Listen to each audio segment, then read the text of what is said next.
wonderful story of love. Tell it to me again. Wonderful story of love. With the immortal strain, angels with rapture announce it. Shepherds with wonder receive it. Sinner, oh, won't you believe it? Wonderful story of love. Wonderful story of love. Wonderful story of love. Wonderful story of love. Wonderful story of love. Wonderful story of love. Though you are far away, wonderful story of love. Still he doth call today, calling from Calvary's mountain, down from the crystal bright fountain, e'en from the dawn of creation. Wonderful story of love. Wonderful story of love. Wonderful story of love. Wonderful story of love. Wonderful story of love. Wonderful story of love. Jesus provides us. All right. Chapter 13. I'm trying to decide if I'm going to read it all, or I guess I'll at least read the first 3 verses. I don't know if I'll read every verse of the chapter as much as just discuss the content. But anyway, the Lord spoke to Moses and to Aaron. It starts off that way, so you know from the very outset, this is coming from where? God. This wasn't Moses and Aaron sitting down in the tent saying, hey, you know, we got this problem. We've got these people who have this problem. What should we do about it? And the two of them saying, well, you know, for the well-being of everybody, maybe we ought to isolate them and do this or that or the other, and working out a solution, which is, listen, that's what people do all the time. And running the risk of creating a political discussion that I don't want to create, I can't help but use this as an example. Just a few years ago, we had a public health problem with a particular disease that nobody was really protected from naturally at the time. It was spreading like crazy, that was affecting society. And that's exactly what happened. A bunch of people got into a room and said, okay, what do we know about this? How can we stem the tide? What can we? And because they didn't know what to do, what did they end up doing? Just taking the best guesses that they could with the information that they had. And so before you get mad at them one way or the other, understand that it was the most educated people on the subject that we had making the best stabs that they could make at a problem that they didn't understand or really know what to do. Now, the mistake they made is to come out and act like they knew what they were talking about and say, this is what you have to do, and the science is telling us this, when in fact they didn't have the science yet. What they should have did is said, look, we don't really know what's going on. However, best practices on contagions is generally this, this, and this. And so we're going to follow these rules until we know something different to do. That's probably how it should have been handled. But at any rate, nobody asked me, and they did what they thought was right. And that is not what happened here. This is God speaking. And so God tells Moses and Aaron, when a man has on the skin of his body a swelling or a scab or a bright spot, at any point in time, I may have a swelling or a scab on my body. I'm not real sure medically what a bright spot is.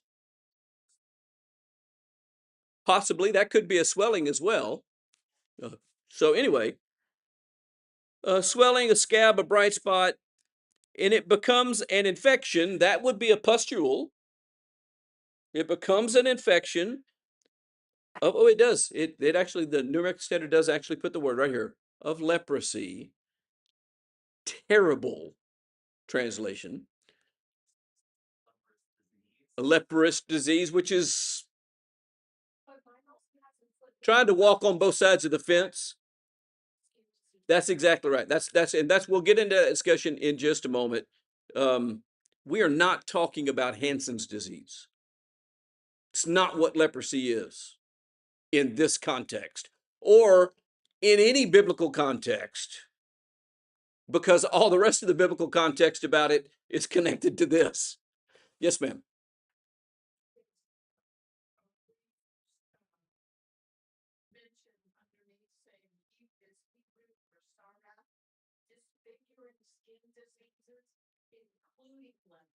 Right. It's a much broader term that is a potential lot of different things. Uh, Now, it's more than just a skin infection or pustule, because if that was the case, then every teenager that had acne would be deemed unclean. It's more than that. There's some more things that get talked about here. But anyway, he shall be brought to Aaron the priest, or to one of his sons the priest, and the priest shall look at the mark. Now, see, he's not deemed unclean just because he has the mark. He's deemed necessary to go to the priest. Do you notice where he didn't say bring him? Does not say bring him to the doctor. They knew what physicians were. Way back in Genesis, when Joseph was in Egypt, he spoke about his physicians. They knew what physicians were. They had medicine and medical care, but that's not what this is about. This isn't about healing. This is about clean and unclean. Priest shall look at the mark on his skin of his body, and if the hair in the infection has turned white and the infection appears to be deeper than the skin of his body, it is an infection of leprosy. When the priest has looked at him, he shall pronounce him unclean. Okay, so the Lord does this. Person has a swelling, an eruption, a spot on the skin, whatever it may be, brought to Aaron or one of the priests. The priest examines it, and there's a specific set of objective things given by God. They don't just look at it and decide. I don't just get to say, I don't really like Wesley anyway, so I can get him out of town by saying, oh, leper. That's not what happens here. There is some objective examination that takes place, and if the hair inside the infections turn white, and it's not just because they're old and getting gray, um, and the disease appears deeper than the skin, so it looks more serious than just a normal skin blemish. Then it's declared unclean. God defines the diagnostic criteria. The priest applies that through careful objective examination rather than personal judgment. And so what we're dealing with here is Leviticus 13 is addressing this broad class of visible skin maladies. It doesn't say anything at all in this chapter about it being communicable. Doesn't say it. It says it's unclean. Just a visible class of skin maladies that rendered a person unclean and therefore required separation from the community until the condition was resolved.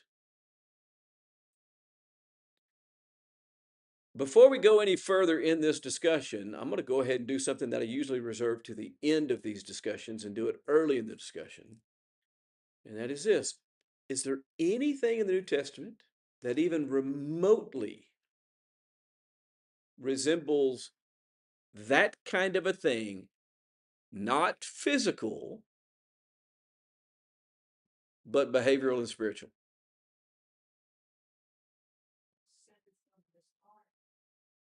Okay, what happens in Corinth, for instance? 1 Corinthians chapter 5, we got someone who's engaging in what?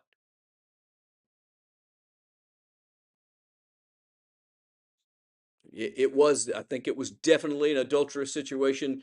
More broadly, we can just say fornication. He's engaged in fornication. And the church there was doing what? They were doing nothing. And Paul tells them, this is not okay. And unless and until his behavior changes, you need to do what? You need to exclude him from your assembly. But then when the second letter comes around and he has altered his behavior, he tells them what? You need to receive him back. It's the same kind of a thing.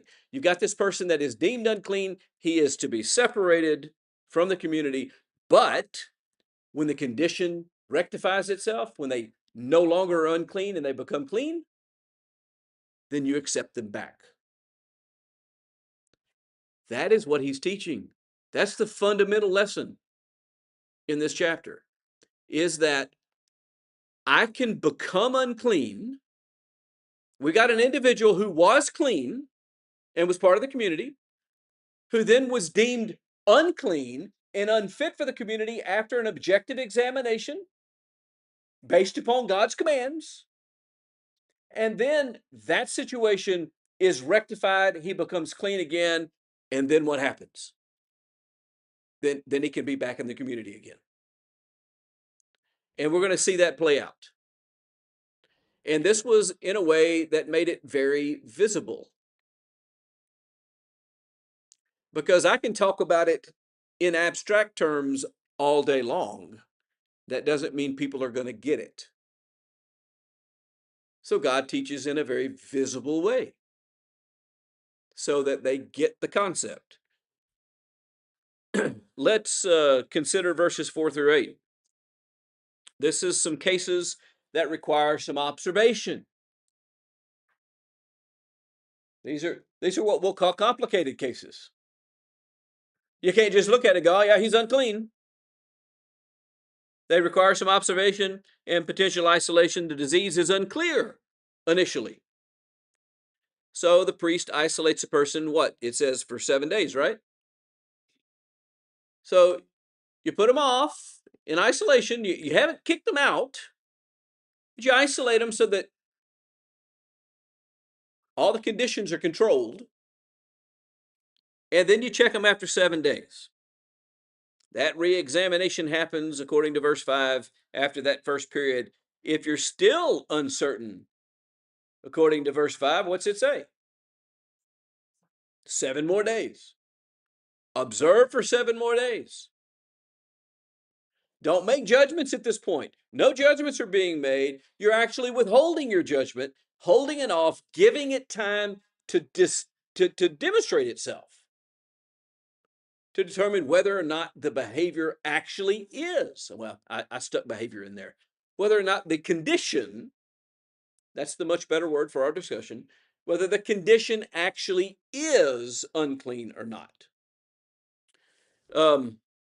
If the disease fades away, they're clean. Tell them to bathe and go on about their business. If it spreads, however, now you've got the last piece of objective information you need to realize that it's an issue and not. You basically gave it 14 days to clear up. It hadn't cleared up.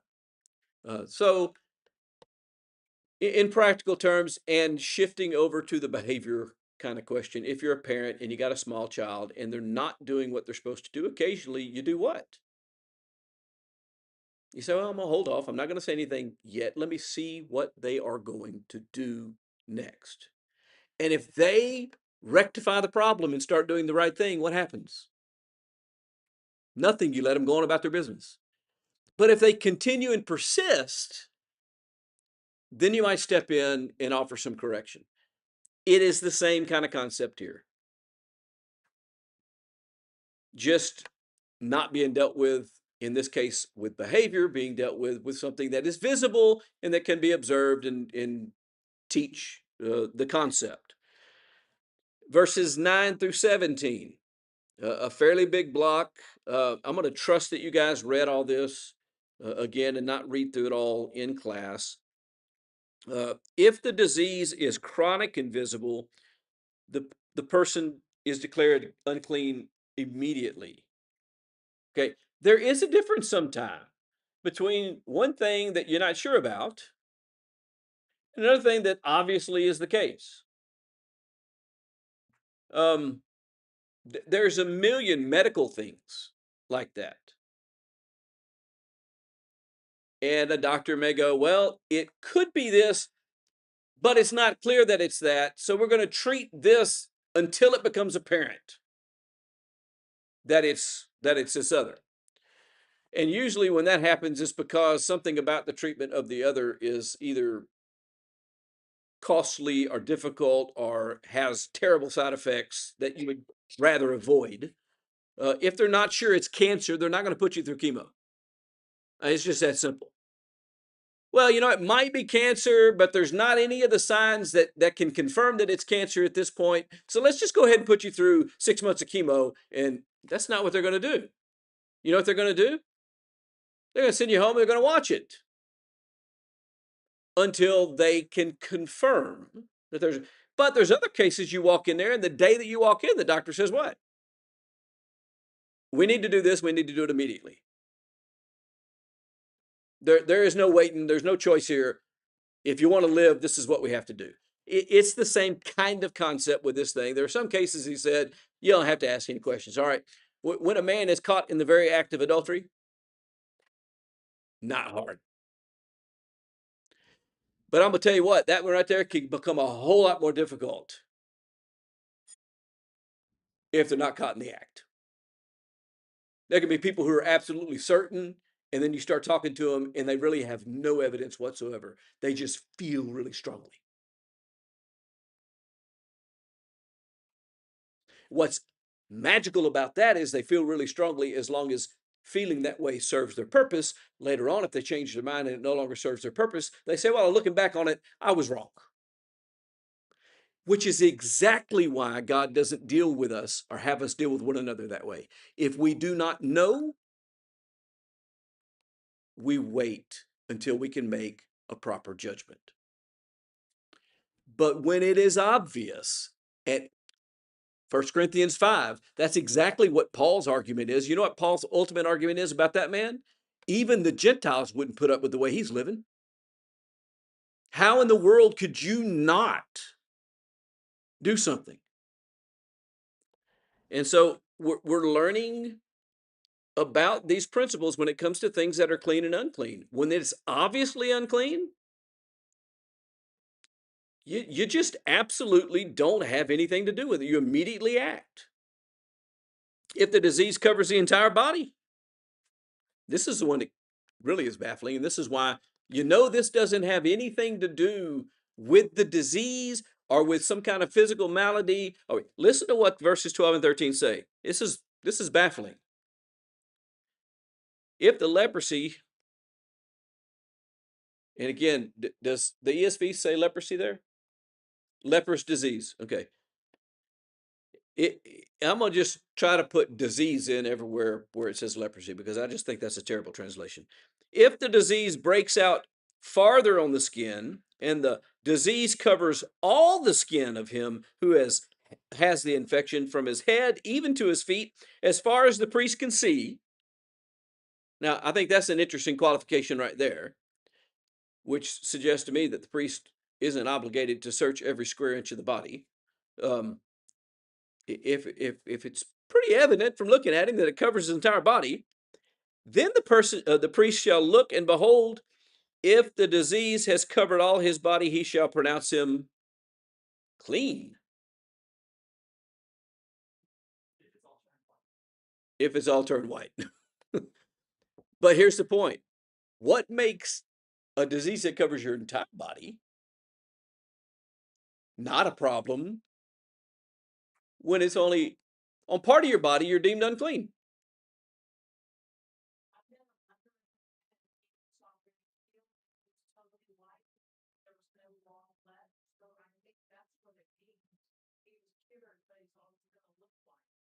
I mean, possible. Possible that that whatever disease this is describing might destroy the pigmentation of your skin. These people were not what we would call white. They were white compared to some people, I guess, but well, I won't talk about that. Anyway,